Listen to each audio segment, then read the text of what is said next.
दोस्तों हमारे AY 26-27 के नए ITR फॉर्म्स आ गए हैं जिनमें छोटी छोटी तब्दीली करी गई है। मैं आज आपको उनसे अवगत करा देता हूँ। ITR 1 के अंदर अब 2 हाउस प्रॉपर्टी तक अलाउड है रिपोर्ट करना, जो पहले 1 पर ही थी। ITR 1 और 4 दोनों में ये चेंजेस हैं कि 2 हाउस प्रॉपर्टी तक अब हम डिस्क्लोज कर सकते हैं। फॉरेन रिटायरमेंट अकाउंट से रिलेटेड भी फील्ड आ चुका है अब।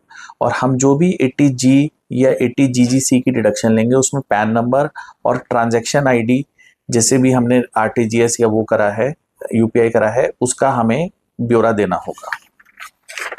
ITR 2 के अंदर दोस्तों अब 80G और 80GGC में भी IFC plus transaction detail plus pan number की रिपोर्टिंग करनी होगी। जो लास्ट ईयर तक था कि 23 जुलाई 2024 से पहले प्रॉपर्टी बिकी है, बाद में वो कॉलम अब हटा दिया गया है क्योंकि अब वो एप्लीकेबल नहीं रह गया इस साल।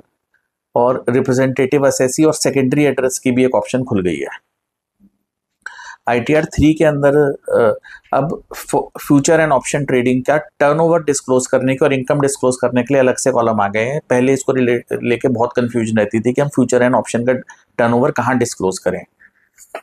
ड्यू डेट इसकी 31 जुलाई से बढ़ के 31 अगस्त हो गई है दोस्तों। और इसी तरीके से अदर सोर्सेज में इंटरेस्ट का क्लासिफिकेशन हो गया है फ्रॉम कंपनी, फ्रॉम NBFC और from housing finance company.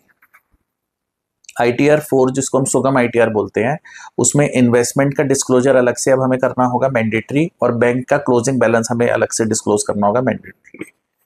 Thank you friends. आपको ITR फॉर्म से रिलेटेड कोई भी क्वेरी हो तो आप हमें इन नंबर्स पर कॉन्टैक्ट कर सकते हैं। Please like, follow and subscribe our page. Thank you.